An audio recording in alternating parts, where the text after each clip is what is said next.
ಯಾರು 18 ಜನ ಶಾಸಕರು ಅಮಾನತ್ ಮಾಡಿದ್ದಾರೆ. ಕರೆಕ್ಟ್ ಐತೆ ಸ್ಪೀಕರ್ದು ಕರೆಕ್ಟ್ ಇದೆ. ಯಾವ ರೀತಿಯಿಂದ ತೊಂದರೆ ಇಲ್ಲ. ಕರೆಕ್ಟಾಗಿ ನಮ್ಮಂಥ ಸ್ಪೀಕರ್ ಎಲ್ಲಿ ಇಲ್ಲ.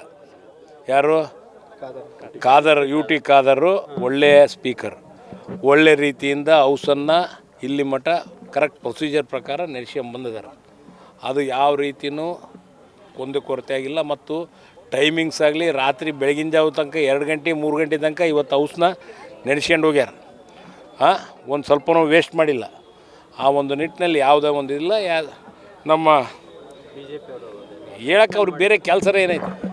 ಮತ್ತೇನು ಬಾಯಿ ಸಿಕ್ಕಂಗೆ ಮಾತಾಡ್ಕೊಂತ ಹೋದ್ರೆ ಯಾರು ಯಾಕೆ ಸುಮ್ಮನೆ ಇರ್ತಾರೆ? ಕೇಂದ್ರದಾಗ ಮಾಡಲಿಲ್ಲ ಅವರು. ಸರ್, ಗುತ್ತಿಗೆ ಮೀಸಲಾತಿಯಲ್ಲಿ ಮುಸ್ಲಿಮ್ಗೆ 4% ಮೀಸಲಾತಿ ನೀಡಿದಾರಲ್ಲ, ವಿಚಾರವಾಗಿ ಹೋರಾಟವನ್ನು ಮಾಡ್ತಾರೆ ಯಾರು? BJP ಅವರೆಲ್ಲ. ಮಾಡಲಿ ಬಿಡು, ಅದಕ್ಕೇನೈತೆ, ಮಾಡೋಕ್ಕೇನೈತೆ, ಅದಕ್ಕೇನು. ನಮ್ದು ನೋಡು, ಎಲ್ಲರಿಗೂ ಒಟ್ಟು ಸರಿಸಮಾನವಾಗಿ ಇರಬೇಕು. ಪ್ರತಿಯೊಬ್ಬರು ಸರಿಸಮಾನವಾಗಿ ನಮ್ಮ ರಾಜ್ಯದಲ್ಲಿ ನಮ್ಮ ಪ್ರತಿ ಜಾತಿ ಜನಾಂಗದವರು ಈಕ್ವಾಲಿಟಿ ಎಂದು ನಾವು ಇಟ್ಕೊಂಡು ನಾವು ಇವತ್ತು ಮುನ್ನಡೀತಾ ಇದ್ದೇವೆ.